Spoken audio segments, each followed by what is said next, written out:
Dawn never really arrived in the Tri-How Valley on March 14, 1967. It just thinned the darkness a little. Mist hung in the trees, heavy and wet, swallowing color and sound. At 0442, the jungle was still a dim grey bowl full of insects, distant creaks, and men trying not to breathe too loud. On the dirt strip at Forward Operating Base Kestrel, Captain Daniel Merrick sat on an overturned fuel drum and watched the mist slowly glow. 27 Attack Pilot, 602nd Special Operations Squadron. Lean, hollow-eyed, flight suit stained with oil and coffee, the mechanics called him Deadfall, the kind of nickname that stuck to men who came in low and angry and didn't know when to quit. Merrick flew closer to the treetops than anyone liked, low enough that grunts on the ground swore they could read the stenciling on his wings, low enough that every machine gun in range tried a shot at him. 2 months earlier, he'd dropped into a canyon near Quang Ngai, so low, a recon team claimed they felt the heat of his exhaust wash across their helmets. He'd saved them. He'd also earned a paragraph in his record that, in polite official language, said one thing: do not let this pilot kill himself trying to be a hero. A few kilometers east, Lieutenant Nguyen Pu Dao lay pressed into the muddy roots of a half-collapsed berm, radio handset slick in his grip. 24 ARVN 36th Ranger Battalion.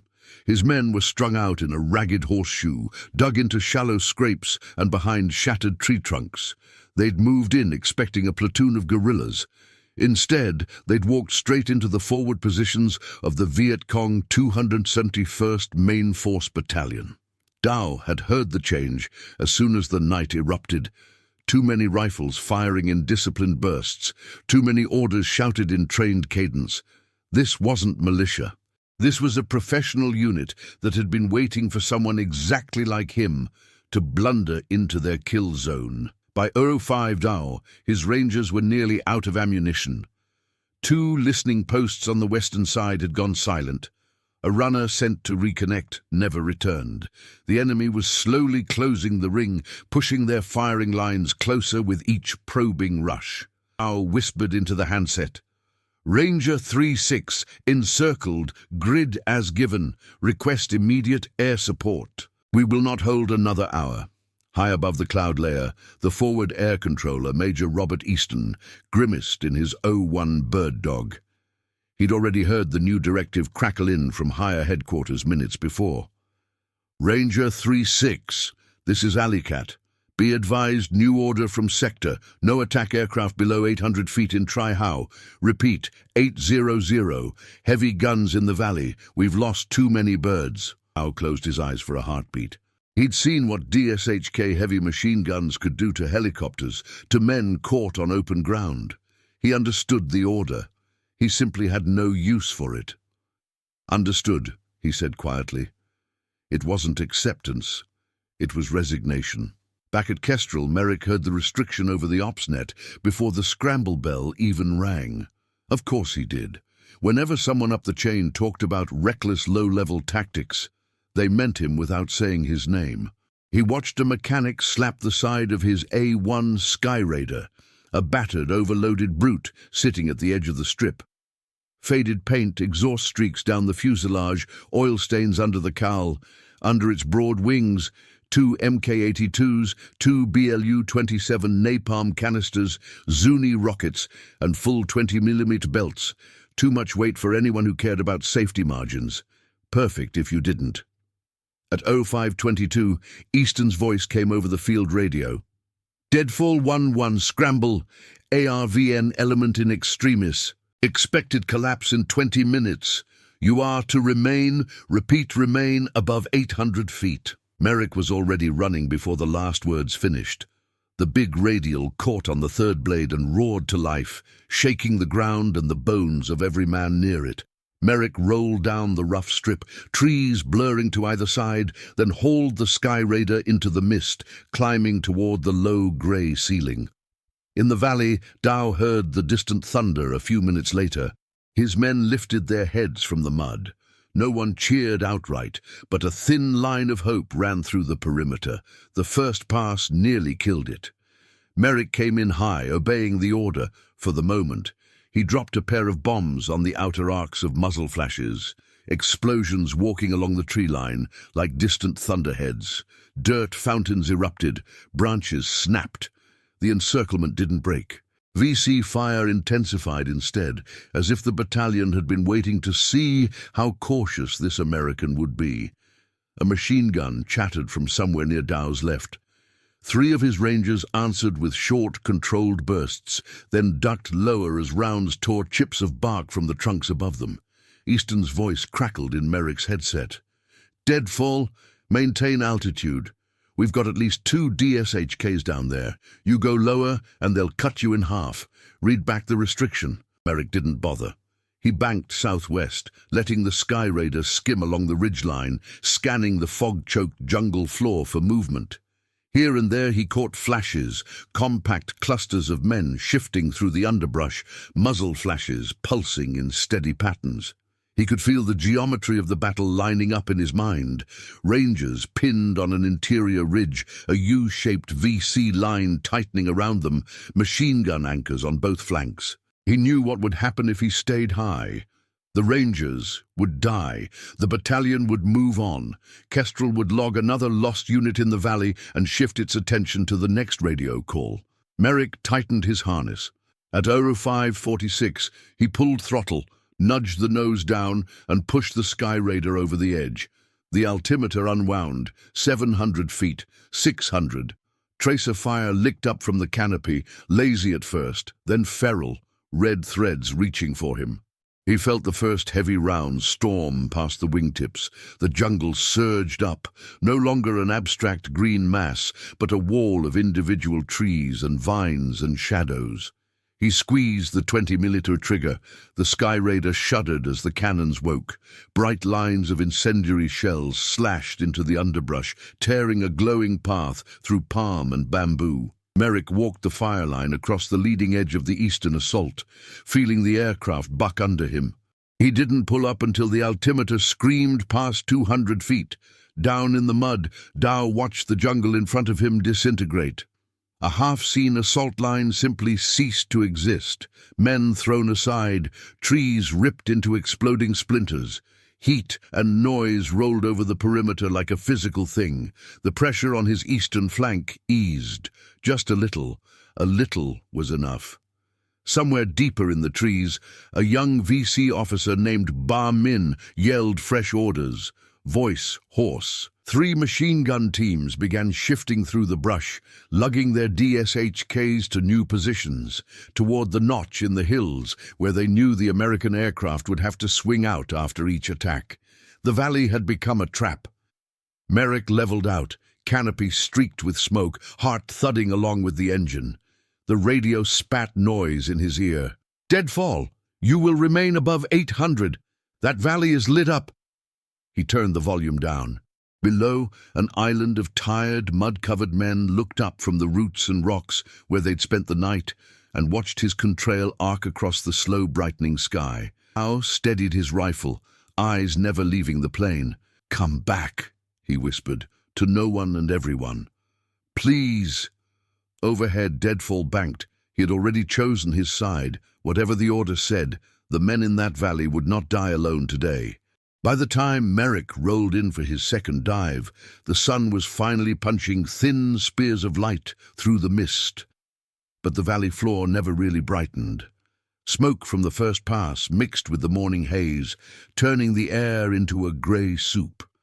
The Sky Raider slid underneath the thinning cloud layer like a predator returning to a familiar hunting ground. Merrick lined up on a section of ridge where he'd seen disciplined movement, shapes advancing in file, too neat to be anything but main force regulars. He thumbed the napalm arming switch. Then he dropped. The descent was faster, steeper.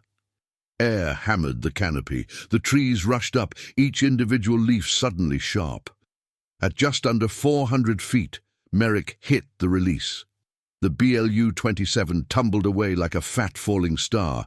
A heartbeat later, the world below opened into fire. Napalm spread across the slope in a rolling sheet, flames curling around trunks and clinging to branches.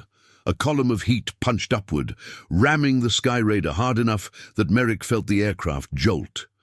In the ranger's perimeter, the blast arrived as a furnace wind. Superheated air washed through the trees, turning the damp jungle briefly into an oven. Now heard something new from the VC lines. Startled shouts, positions breaking, the rhythm of the attack stuttering. For the first time all night, it sounded like the enemy was unsure. But war learns quickly. Even as the napalm burned, Ba Min's anti-aircraft plan clicked into place. 3 DSHK teams dragged their guns into clearings that covered the only sensible approach paths. Heavy tripods planted, belts of 12.7-meter ammo fed into place, barrels elevated toward the hole in the mist the Sky Raider kept punching through. They knew the pattern of brave pilots. They knew this one would come back.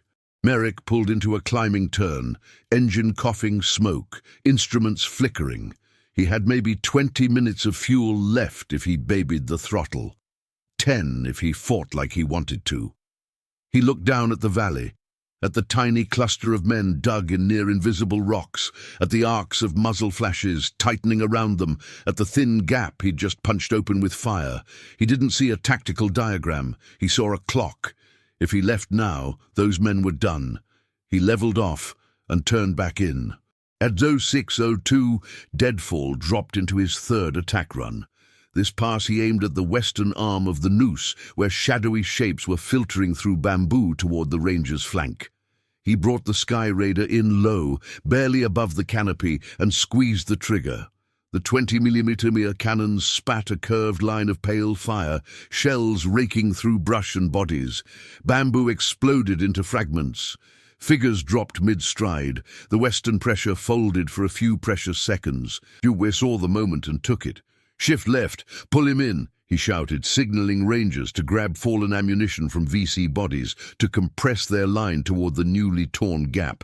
Then he saw something that punched a new kind of fear into his gut. At the top of Merrick's pull-out, the Sky Raider wobbled. 2 thin white trails streamed from under the wings. Fuel, Dow thought. Or coolant. Either way, the aircraft was bleeding. The anti-aircraft teams saw their opening. As the A-1 came around again along the now familiar track, 3 heavy machine guns lit up the sky. Tracers rose in tight, braided streams, converging where Merrick would have to be.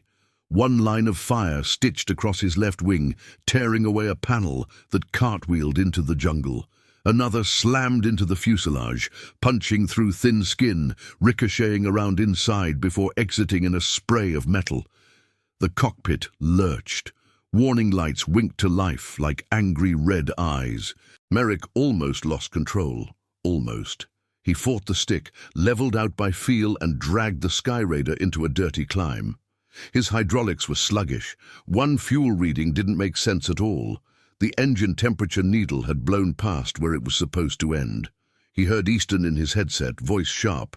"Deadfall, you are breaking apart. Withdraw. That is not a suggestion." Merrick thumbed the mic.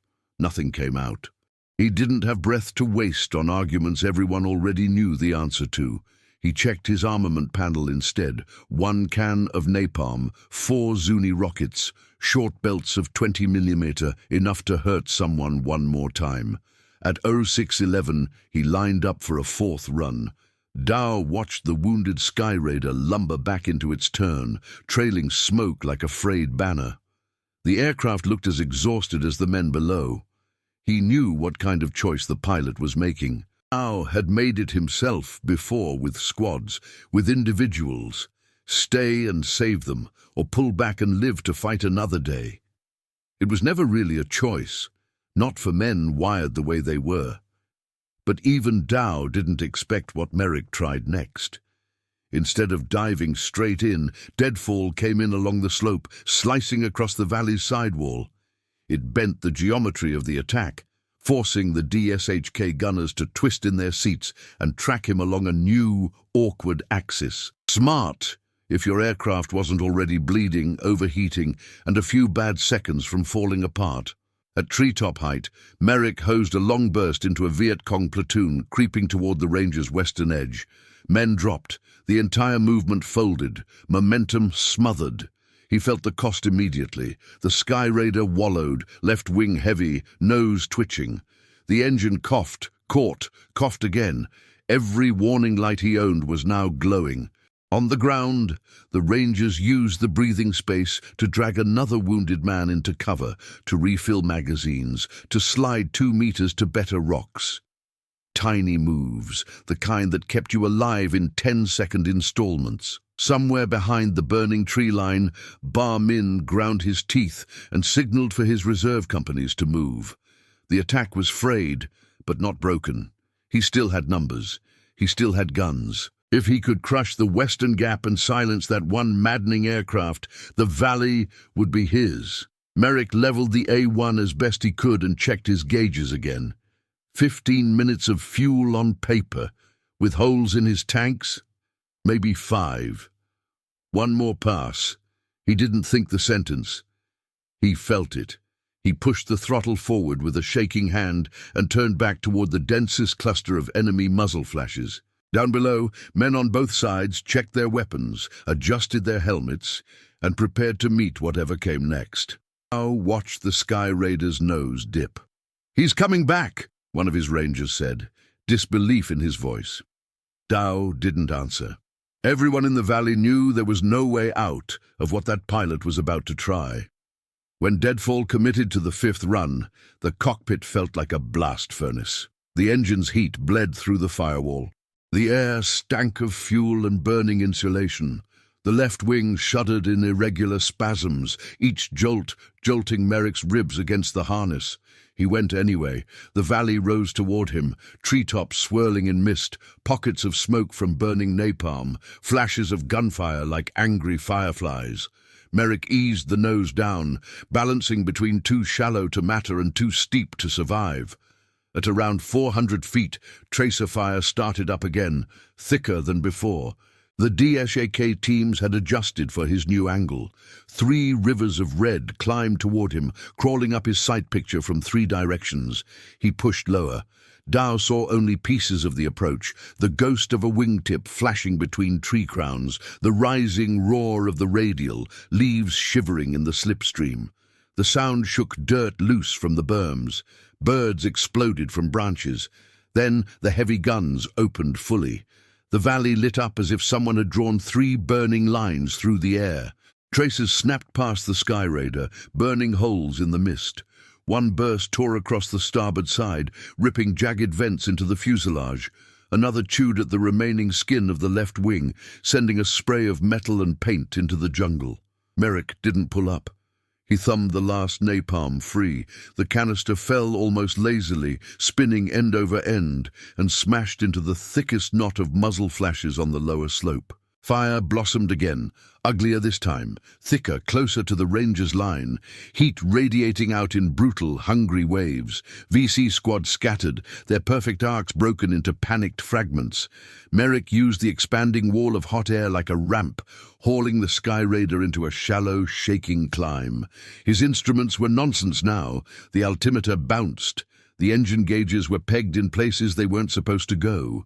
The controls felt spongy, like they were connected by wet rope instead of hydraulics. Dow heard the napalm roar, felt his eyebrows singe even from his covered position. He saw entire assault elements vanish into the rolling black-orange cloud. For a heartbeat, the western side of the encirclement simply ceased to function. He seized it. Push! Use it! Rangers shifted yet again, re-anchoring their defensive line around the ever-widening gap. The encirclement was technically still there on a map. In the trees, it had become a jagged, broken ring. Ba Min's battalion was no longer attacking. It was stumbling. But Merrick could feel the cost in his bones. The engine began to cough in a new way, an erratic hollow shudder. The propeller's hum turned rough. Somewhere deep in the nose, metal had started grinding against metal that should never meet. He leveled the Sky Raider enough to stop bleeding altitude and checked his weapons. 4 Zuni rockets, a ribbon of 20 millimeters, that was all. Enough to shape the field one last time. He banked into a broad, wobbling turn. Below, VC squads were already reacting, pulling back from the burned-out zones, slipping into new firing positions. Min rallied his runners, forcing orders out to every available unit, seal the gap, crush the western escape route, and kill that aircraft. The A-1 swung back into view over the valley, trailing black smoke. Even the men trying to shoot it down could not help but stare for a second at the stubbornness of the thing. Dow's mouth went dry. The Sky Raider eased into a lazy lineup with the broken western arc, dropping just enough for the Zuni pods to bear. The whole aircraft creaked audibly, even over the engine, as if protesting. Merrick thumbed the firing switch. 4 white contrails erupted from under the wings, streaking downward in a tight fan. They hit just as Min's reserve platoon rushed toward the breach. The rockets detonated in a ragged line of blasts, trees uprooted, bodies tossed, the assault smeared across the slope in fire and shrapnel. The western arm of the battalion folded in on itself, not annihilated but shredded beyond any immediate coordination. It should have been a moment of triumph. Instead, it was the moment the engine finally quit. A sound like a hammer slamming through metal erupted from the nose. The propeller stuttered, slowed, and then became a useless spinning disc. The constant roar that had filled Merrick's world vanished, replaced by a sick, thin whistle of air over a suddenly quiet fuselage. Every pilot knows that silence. Dow saw the Sky Raider's silhouette falter. The nose dipped. The smoke trail shifted from behind to beneath. The aircraft was no longer flying under its own power. It was falling in the only controlled way left. "No," he whispered. Merrick wrestled with the dead weight, muscles screaming. Without thrust, the A-1 sank, gliding more like a stone than a bird, committed to whatever lay on the line of its current path. He fought to angle it away from the densest clusters of enemy fire and toward the gouged-out patch of jungle, where his last strike had ripped the battalion apart. Branches slashed at the underside as the plane dropped into the tree line. A wingtip clipped a tall trunk, snapping wood like a shotgun blast. The Sky Raider plowed through a stand of bamboo, nose digging into the slope. The impact tore metal along welds and rivets, crushing the front of the fuselage, twisting the tail until it splayed at an ugly angle. Panels blew off and pinwheeled into the brush. Dust, smoke, and steam erupted together in a choking cloud. Then the valley went strangely quiet. For a long moment, no one moved. Rangers stared, frozen midway through reloads, through bandage wraps, through whispered prayers. VC fighters paused in mid-stride, mid-shout. Even Min held his breath. The plane hadn't crashed in the middle of the Rangers. It hadn't flattened into the heart of the VC ranks either. It lay in a rough trench, just beyond the shattered western gap. Half in the space Merrick's own rockets had just carved open. Dow's heart kicked. "Move!" he shouted, voice cracking. "Now, we go through that!" The Rangers surged toward the wreck, half guided by instinct to reach the man who'd been keeping them alive, half drawn to the only hole in the enemy lines big enough to fit them all. Behind them, stunned Viet Cong squads scrambled to reform, to make sense of a battlefield where the sky had just fallen, literally in front of them. In the twisted cockpit of the broken Sky Raider, amidst bent metal and spider-webbed glass, a figure still drew breath, shallow, ragged, but stubborn. Captain Daniel Merrick was not dead yet, and neither because of him were the men running toward him. Smoke clung to the wreck like a second skin when Dow reached it. The Sky Raider lay on its belly, nose buried in the muddy slope, tail twisted halfway around. One wing had sheared off, the other rested at an ugly angle above crushed bamboo. Small fires licked along torn panels, not yet touching the fuel that could erase the whole scene in a heartbeat. Dow scrambled up onto the fuselage with 2 Rangers covering him, rifles pointed toward the tree line. The metal burned his palms even through gloves. He leaned over the torn cockpit. Merrick was there, alive somehow, his head slumped against a shattered canopy frame, face streaked with blood and soot. His chest rose in shallow, jerking breaths. His right hand still gripped the control stick so hard his knuckles had gone corpse-white. "Careful!" Dow snapped. "Get him out! Fast!" They sliced through the harness with knives, pried twisted aluminum away from Merrick's shoulders, and dragged him up and out onto the broken wing. He moaned once, low and animal, but his eyes didn't open. His left arm hung strangely loose. The fire under the fuselage hissed louder. "Stretcher!" Dow called. While two men improvised, one from ponchos and saplings, the rest of the Rangers formed a ragged perimeter around the wreck, trading shots with the first VC elements trying to push back into the gap.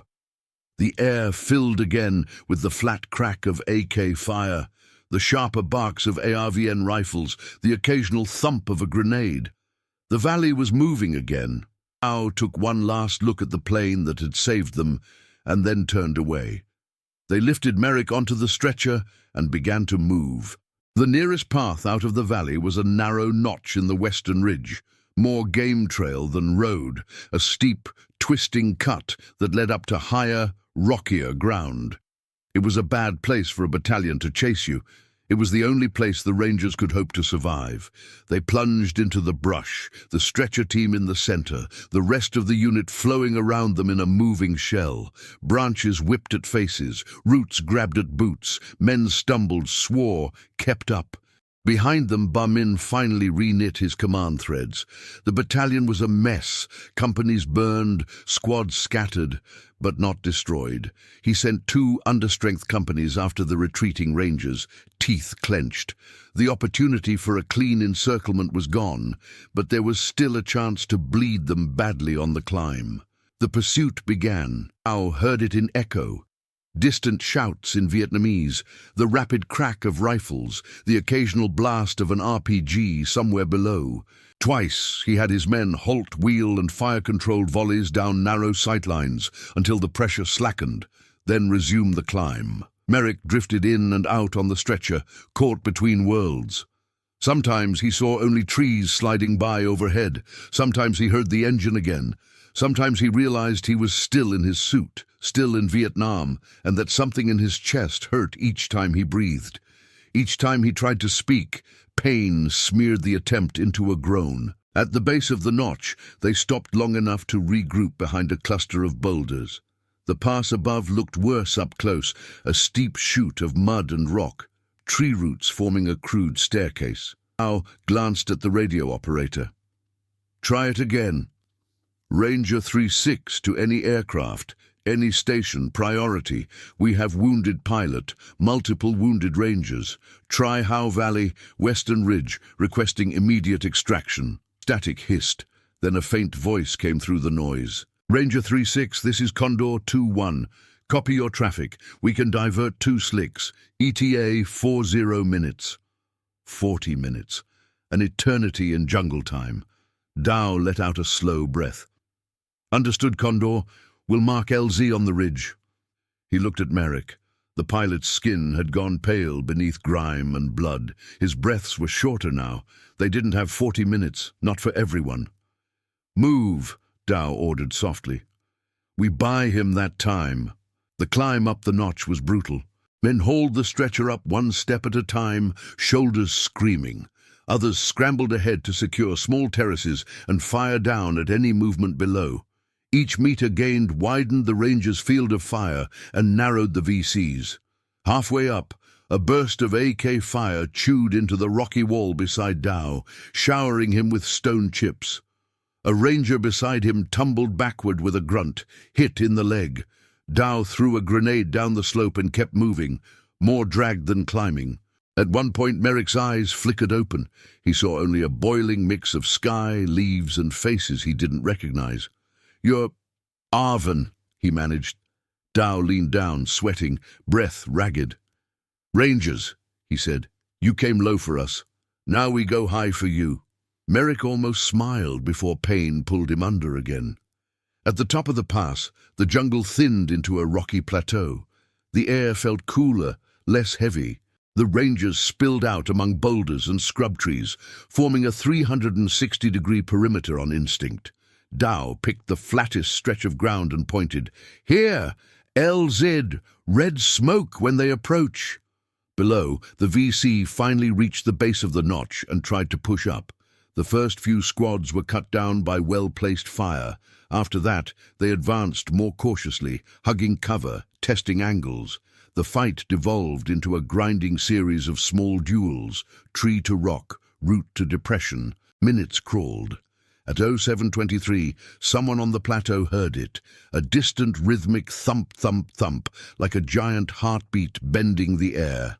Rotors. 2 Hueys appeared over the far ridge a minute later, profiles growing from grey specks into full machines, nose art and door guns visible as they dipped into a low, cautious approach. Sunlight glinted off windscreens. Thin smoke trails drifted from their exhausts. Rangers who had been too tired to speak let out hoarse cheers. Dow popped a red smoke grenade. The plume curled upward, staining the air. The lead Huey adjusted, flared, and settled onto the plateau in a wash of rotor wash and dust. The second slid in behind it. Medics and crew chiefs jumped out, heads ducked, hands already reaching. They loaded Merrick first. He was barely conscious as they slid him onto the slick's deck, boots and knees and elbows all around him. Someone shoved an IV needle into his arm. A crew chief yelled something about hot LZ and move, move, move. Dow climbed in beside the stretcher, one hand still on his rifle, the other braced on the floor. As the Huey lifted away from the plateau, Merrick's head lolled just enough for him to see one last glimpse of the Tri-How Valley, a smear of green, brown, grey smoke, and tiny flashes of fire. He didn't know yet whether the battalion had been destroyed or simply delayed. What he knew was simpler. The island of men he'd dove for was leaving the valley with him. For a lot of pilots, that was enough. The field hospital north of Tai Ninh smelled of antiseptic, canvas, and too many stories packed into too small a space. Merrick floated in and out for days, fevered half-dreams of fire and trees and an engine that never quite shut off. When he finally woke properly, the world had narrowed to a cot, a slow IV drip, and a figure in a chair beside him. Lieutenant Dow. His uniform was cleaner now, his face bandaged along one cheek, one arm in a sling. He looked older than the last time Merrick had seen him through a cracked canopy. "You made it," Merrick rasped, surprised at the sound of his own voice. Dow smiled faintly. "You did," he said. "We only followed." They sat in silence for a moment, the hum of generators filling the gaps. "How many?" Merrick asked finally. Doe considered, then answered in the only way that mattered to soldiers who had seen too much math. "Enough," he said. "Enough that my battalion is still a battalion, not a list of names. Your suicide run, as they call it now, broke them when it counted."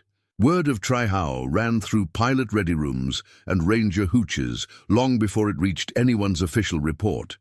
In one telling, Merrick had gone in with both wings on fire. In another, he'd flown his last pass with half the tail missing. Reality was less dramatic, but no less insane. Higher headquarters, as always, had to make sense of it on paper. The recommendation for a decoration went up, citing conspicuous gallantry and intrepidity, and noting the destruction of enemy positions and the salvation of a surrounded Allied unit. Attached to the same file was a formal censure for willful disobedience of air control directives and failure to maintain mandated minimum altitudes under known anti-aircraft threat. The system, in its way, had no other language to process a man who had both saved a battalion and ignored an order. Merrick accepted both without much comment. None of it changed what he'd seen in the valley or the choices he'd made. Years later, long after the war had ground to its complicated end, Dow, by then a refugee living in California, tracked Merrick down through a veterans association.